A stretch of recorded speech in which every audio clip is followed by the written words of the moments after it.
Hello hi എല്ലാവർക്കും ലേണിയുടെ പുതിയ വീഡിയോയിലേക്ക് സ്വാഗതം. ഞാൻ ഋതു കൃഷ്ണ. നമ്മൾ ഡിസ്കസ് ചെയ്യാൻ പോകുന്നത് കറണ്ട് അഫയേഴ്സ് ആണ്. മെയ് മാസത്തിലെ രണ്ടാമത്തെ ആഴ്ചയിലെ കറണ്ട് അഫയേഴ്സ് ആണ് നമ്മൾ ഇന്ന് ഡിസ്കസ് ചെയ്യാൻ പോകുന്നത്.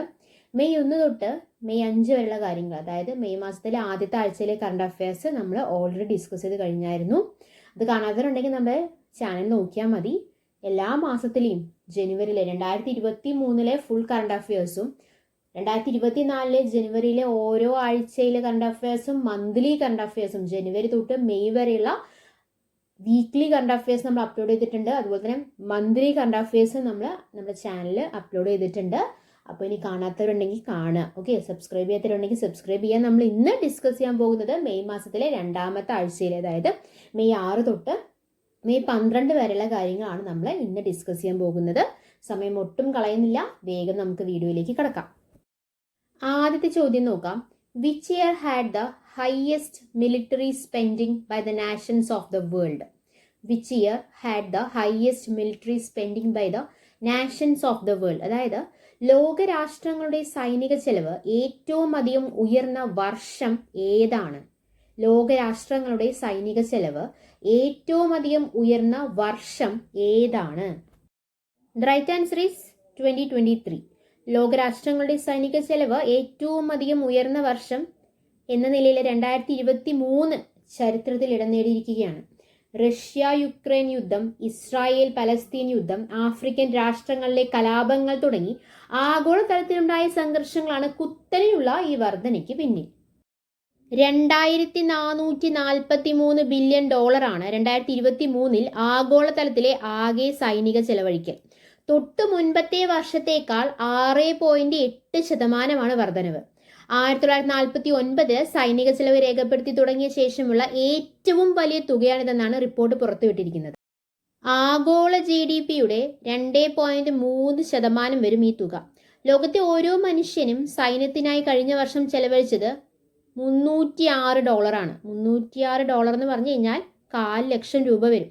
America, China, Russia, India, Saudi Arabia, UK, Germany, Ukraine, France, Japan എന്നീ രാജ്യങ്ങളാണ് സൈനിക ചെലവിൽ ആദ്യ 10 സ്ഥാനങ്ങളിൽ നിൽക്കുന്നത്. അപ്പോൾ ആദ്യ 10ൽ നമ്മുടെ ഇന്ത്യയും വന്നിരിക്കുകയാണ്.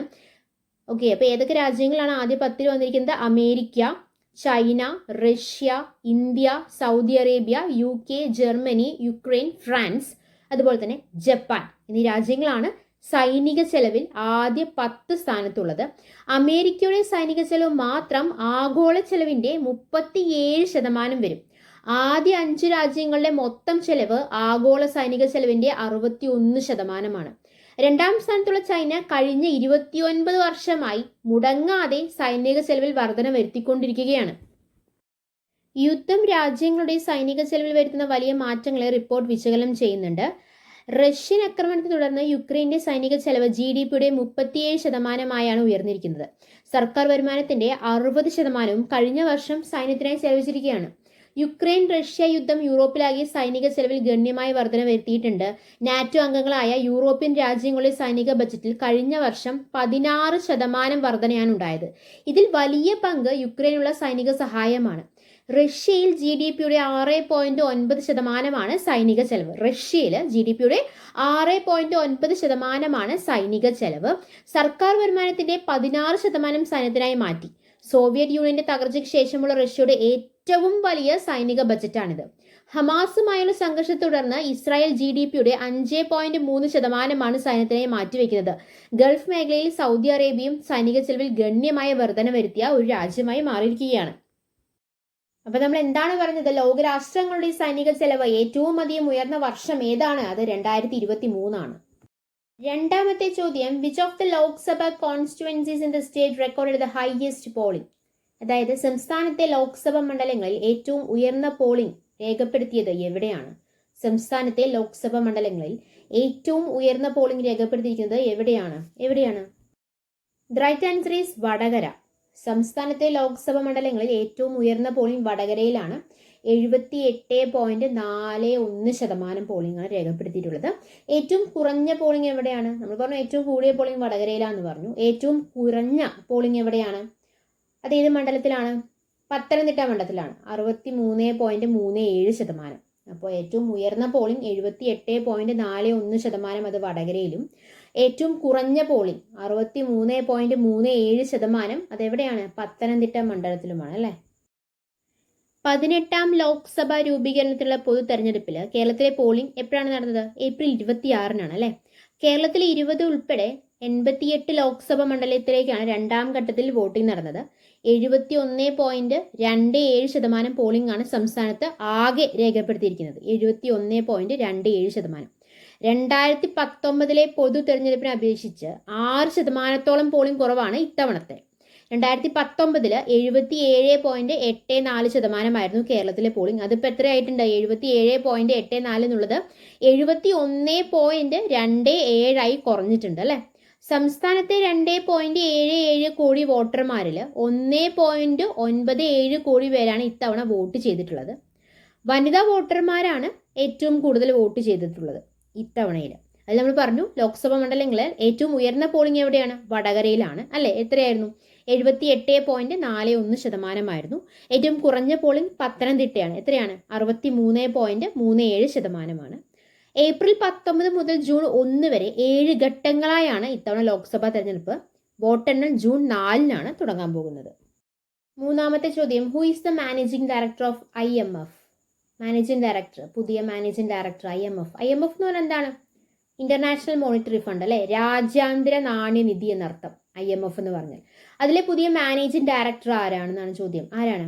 Right answer is Kristalina Georgieva. രാജ്യാന്തര നാണ്യനിധിയുടെ, അതായത് IMFന്റെ മാനേജിംഗ് ഡയറക്ടറായിട്ട് ക്രിസ്റ്റലീന ജോർജീവ വീണ്ടും തെരഞ്ഞെടുക്കപ്പെട്ടിരിക്കുകയാണ്. ഈ പദവി വഹിക്കുന്ന രണ്ടാമത്തെ വനിതയായ ജോർജീവ 2019 ആദ്യമായി IMF തലപ്പത്തിലെത്തിയത്. ക്രിസ്റ്റീൻ ലഗാർഡിന്റെ പിൻഗാമിയായിട്ടായിരുന്നു നിയമനം. ലോക ബാങ്കിന്റെ മുൻ CEO കൂടിയായ ക്രിസ്റ്റലീന ബൾഗേറിയ സ്വദേശി. 5 വർഷത്തേക്കാണ് നിയമനം. വാഷിംഗ്ടൺ ആസ്ഥാനമായ രാജ്യാന്തര നാണ്യനിധി 1945 പ്രവർത്തനം തുടങ്ങിയിരിക്കുന്നത്. IMFന്റെ പ്രവർത്തനം തുടങ്ങിയത് ഏത് വർഷമാണ്? 1945. അടുത്ത ചോദ്യം, നാലാമത്തെ ചോദ്യം, who has been appointed as the brand ambassador of ICC men's T20 world cup 2024? ICC men's T20 world cup 2024 ambassador, brand അംബാസിഡറായി സെലക്ട് ചെയ്തത് ആരെയാണ് ബ്രാൻഡ് അംബാസിഡറായിട്ട് അപ്പോയിന്റ് ചെയ്തിട്ടുള്ളത്? The right answer is Usain Bolt. Usain Bolt has been appointed as the brand ambassador of ICC Men's T20 World Cup 2024. ഈ വർഷത്തെ 2020 പുരുഷ cricket ലോകകപ്പിന്റെ brand അംബാസിഡറായി സ്പ്രിന്റ് ഇതിഹാസം ഉസൈൻ ബോൾട്ടിനെ രാജ്യാന്തര ക്രിക്കറ്റ് കൗൺസിൽ നിയമിച്ചിരിക്കുകയാണ്. മുൻ ജമൈക്കൻ അത്ലറ്റായ Bolt 100 metre, 200 metre, 4x100 metre relay എന്നിവയിൽ ലോക റെക്കോർഡുകാരനാണ്. ജൂൺ 1 മുതൽ 29 വരെ വെസ്റ്റ് ഇൻഡീസിലും US-ലുമാണ് 2020 പുരുഷ ക്രിക്കറ്റ് ലോകകപ്പ് നടക്കുന്നത്. അഞ്ചാമത്തെ ചോദ്യം, who is the new vice chancellor of AMU? Who is the new vice chancellor of VC of AMU? AMU എന്ന് പറഞ്ഞാൽ എന്താണ്? അലിഗഡ് മുസ്ലിം യൂണിവേഴ്സിറ്റി. എന്താണ് AMU? AMUലെ പുതിയ VC ആരാണ്? The right answer is Naima Khatun. Professor Naima Khatun is the new VC of AMU, means Aligarh Muslim University. ഉത്തർപ്രദേശിലെ അലിഗഡ് മുസ്ലിം യൂണിവേഴ്സിറ്റിയുടെ vice ചാൻസലറായി നയിമ Khatun ഗുൽസറിനെ നിയമിച്ചിരിക്കുകയാണ്. അലിഗഡിന്റെ 123 വർഷത്തെ ചരിത്രത്തിലെ ആദ്യ വനിതാ വൈസ് ചാൻസലറാണ്. അപ്പോൾ ആദ്യ വനിതാ vice chancellor of Aligarh Muslim University അല്ലെ, ആരാണ്? നയിമ ഖാത്തൂനാണ്. The first women vice chancellor of AMU is Naima Khatoon. നിലവിൽ അലിഗഡ് വനിതാ കോളേജ് പ്രിൻസിപ്പൽ ആണ് നയിമ എന്ന് പറയുന്നത്. സൈക്കോളജിയിൽ PhD നേടിയ നയിമ 6 പുസ്തകങ്ങൾ എഴുതിയിട്ടുണ്ട്. 1988 അലിഗഡിൽ അധ്യാപികയാകുന്നത്. അടുത്ത ചോദ്യം, ആറാമത്തെ ചോദ്യം, which team holds the record of chasing the highest target in the history of 2020 cricket? അതായത് 2020 ക്രിക്കറ്റിന്റെ ചരിത്രത്തിലെ ഏറ്റവും ഉയർന്ന വിജയലക്ഷ്യം പിന്തുടർന്ന് കീഴടക്കുന്ന ടീം എന്ന റെക്കോർഡ് നേടിയ ടീം ഏതാണ്? 2020 ക്രിക്കറ്റിന്റെ ചരിത്രത്തിലെ ഏറ്റവും ഉയർന്ന വിജയലക്ഷ്യം പിന്തുടർന്ന് കീഴടക്കുന്ന ടീം എന്ന റെക്കോർഡ് നേടിയ ടീം ഏതാണ്? The right answer is Punjab Kings. 2020 ക്രിക്കറ്റിന്റെ ചരിത്രത്തിലെ ഏറ്റവും ഉയർന്ന വിജയലക്ഷ്യം പിന്തുടർന്ന് കീഴടക്കുന്ന ടീം എന്ന record IPL team Punjab Kings സ്വന്തമാക്കിയിരിക്കുകയാണ്. 20 ഓവറിൽ 6 വിക്കറ്റ് നഷ്ടത്തിൽ 261 റൺസ് നേടി കൊൽക്കത്ത നൈറ്റ് റൈഡേഴ്സ് ഉയർത്തിയ വിജയലക്ഷ്യമാണ് പഞ്ചാബ് കിങ്സ് കീഴടക്കിയത്. സെഞ്ചുറി നേടിയ ജോണി ബെയർസ്റ്റേ ആണ് കളിയിലെ താരം. 42 സിക്സറുകൾ പിറന്ന മത്സരം 2020 ക്രിക്കറ്റ് ചരിത്രത്തിലെ ഏറ്റവും കൂടുതൽ സിക്സ് പിറന്ന മത്സരം എന്ന റെക്കോർഡും കൈവരിച്ചിരിക്കുകയാണ്. അടുത്ത ചോദ്യം, 7ാമത്തെ ചോദ്യം. Who are the league shield winners of Indian super league football? Who are the league shield winners of Indian super league football? Indian super league ഫുട്ബോളിലെ ലീഗ് ഷീൽഡ് ജേതാക്കളായ ടീം ഏതാണ്? ഇന്ത്യൻ സൂപ്പർ ലീഗ് ഫുട്ബോളിലെ league shield ജേതാക്കൾ ആരാണ്? The right answer is Kolkata Mohun Bagan Super Giants are the league shield winners of Indian Super League Football. 22 കളികളിൽ 48 പോയിന്റോടെയാണ് ബഗാന്റെ നേട്ടം. ISL league റൗണ്ടിൽ ഒന്നാമതെത്തുന്ന ടീമിനുള്ളതാണ് shield. Mohan ബഗാന്റെ ആദ്യത്തെ ഷീൽഡ് വിജയമാണിത്. ഈ ജയത്തോടെ AFC ചാമ്പ്യൻസ് ലീഗിനുള്ള ഇന്ത്യൻ പ്രതിനിധികളായും ബഗാൻ തിരഞ്ഞെടുക്കപ്പെട്ടിട്ടുണ്ട്. സീസണിൽ ബഗാന്റെ 2ാമത്തെ കിരീടമാണിത്. നേരത്തെ ഡ്യൂറാൻ കപ്പും ബഗാൻ സ്വന്തമാക്കിയിരുന്നു. 8ാമത്തെ ചോദ്യം, when is the world intellectual property day observed annually? When is the world intellectual property day observed annually? The right answer is April 26. April 26 is the World Intellectual Property Day. അപ്പോൾ വേറൊരു ഡേയും കൂടി ഉണ്ട്, ഏപ്രിലിൽ വരുന്നതാണ്. National Panchayati Raj day. National Panchayati Raj day എന്നാണ് April 24 അപ്പോൾ April 26 എന്ന് പറയുന്നത് വേൾഡ് ഇന്റലക്ച്വൽ ഡേ ആണെങ്കിൽ, ഇന്റലക്ച്വൽ പ്രോപ്പർട്ടി ഡേ ആണെങ്കിൽ ഏപ്രിൽ 24 എന്ന് പറയുന്നത് നാഷണൽ പഞ്ചായത്തി രാജ് ഡേ ആണ്. അടുത്ത ചോദ്യം, 9ാമത്തെ ചോദ്യം. In which country is the world energy Congress 2024 being organised? In which country is the world energy Congress 2024 being organised? ഏത് രാജ്യത്താണ് വേൾഡ് എനർജി കോൺഗ്രസ് 2024 ഓർഗനൈസ് ചെയ്തിരിക്കുന്ന രാജ്യം ഏതാണ്? The right answer is Netherlands. അപ്പോൾ എവിടെ വെച്ചിട്ടാണ് വേൾഡ് എനർജി കോൺഗ്രസ് 2024 ഓർഗനൈസ് ചെയ്തിരിക്കുന്നത്? എവിടെ വെച്ചിട്ടാണ്? നെതർലൻഡിലാണ്. അടുത്ത ചോദ്യം, പ്രൊജക്ട് 10ാമത്തെ ചോദ്യമാണ്. Project Nilgiri tahr recent seen in the news is an initiative launched by which state government? Project Nilgiri tahr അല്ലെ, നമ്മൾ വാർത്തയിലൊക്കെ കണ്ടിട്ടുള്ള ആ പ്രൊജക്ട് ഏത് സ്റ്റേറ്റ് ഗവൺമെന്റ് ലോഞ്ച് ചെയ്തതാണ്? ഏത് സ്റ്റേറ്റ് ഗവൺമെന്റ് ലോഞ്ച് ചെയ്തതാണ്? The right answer is Tamil Nadu. Project Nilgiri tahr recent in the news is an initiative launched by Tamil Nadu state government. തമിഴ്നാടിന്റെ പ്രത്യേകത എന്തൊക്കെയാണ്? ഇന്ത്യയുടെ ഏറ്റവും തെക്കേ അറ്റത്തുള്ള സംസ്ഥാനമാണ് തമിഴ്നാട്. ഇന്ത്യയുടെ ഏറ്റവും കൂടുതൽ മേജർ തുറമുഖങ്ങളുള്ള സംസ്ഥാനം അതേതാണ്? തമിഴ്നാടാണ് അല്ലെ. നവോദയ വിദ്യാലയങ്ങൾ ഇല്ലാത്ത ഏക ഇന്ത്യൻ സംസ്ഥാനം അത് തമിഴ്നാടാണ്. ഇന്ത്യയിലെ പ്രാദേശിക പാർട്ടികളുടെ കോട്ട എന്നറിയപ്പെടുന്ന സംസ്ഥാനം, ഇന്ത്യയിലെ പ്രാദേശിക പാർട്ടികളുടെ കോട്ട എന്നറിയപ്പെടുന്ന സംസ്ഥാനം ഏതാണ്? തമിഴ്നാടാണ്. അപ്പൊ ഏറ്റവും തെക്കേ അറ്റത്തുള്ള സംസ്ഥാനം, ഏറ്റവും കൂടുതൽ മേജർ തുറമുഖങ്ങളുള്ള സംസ്ഥാനം, നവോദയ വിദ്യാലയങ്ങൾ ഇല്ലാത്ത ഏക ഇന്ത്യൻ സംസ്ഥാനം, ഇന്ത്യയിൽ പ്രാദേശിക പാർട്ടികളുടെ കോട്ട എന്നറിയപ്പെടുന്ന സംസ്ഥാനം, കാറ്റിൽ നിന്നും ഏറ്റവും കൂടുതൽ വൈദ്യുതി ഉൽപ്പാദിപ്പിക്കുന്ന സംസ്ഥാനം അത് തമിഴ്നാടാണ്. കാറ്റിൽ നിന്നും ഏറ്റവും കൂടുതൽ വൈദ്യുതി ഉൽപ്പാദിപ്പിക്കുന്ന സംസ്ഥാനം ഏതാണ്? തമിഴ്നാടാണ്. ഇന്ത്യയിലെ ഏറ്റവും കൂടുതൽ കോട്ടൺ തുണി മില്ലുകളുള്ള സംസ്ഥാനം അത് തമിഴ്നാടാണ്. ഇന്ത്യയിലെ ഏറ്റവും കൂടുതൽ കോട്ടൺ തുണി മില്ലുകളുള്ള സംസ്ഥാനം ഏതാണ്? തമിഴ്നാടാണ്. തെക്കേ ഇന്ത്യയിൽ റെയിൽവേ നിലവിൽ വന്ന ആദ്യ സംസ്ഥാനം 1856 തെക്കേ ഇന്ത്യയിൽ റെയിൽവേ നിലവിൽ വന്നത്. നിലവിൽ വന്ന ആദ്യ സംസ്ഥാനം അത് തമിഴ്നാടാണ്. കമുതി സോളാർ പ്ലാന്റ് സ്ഥിതി ചെയ്യുന്ന സംസ്ഥാനം ഏത് തന്നെയാണ്? തമിഴ്നാടാണ്. തമിഴ്നാട് നിലവിൽ വന്ന വർഷം 1950 ജനുവരി 26 തലസ്ഥാനം ചെന്നൈ ആണ്. ചെന്നൈയുടെ ആദ്യകാല നാമം എന്താണ്? മദ്രാസ് എന്നാണ്. സംസ്ഥാന ഹൈക്കോടതിയും ചെന്നൈയിലാണ്. സംസ്ഥാന മൃഗം വരയാടാണ്. സംസ്ഥാന പക്ഷി മരതക പ്രാവാണ്.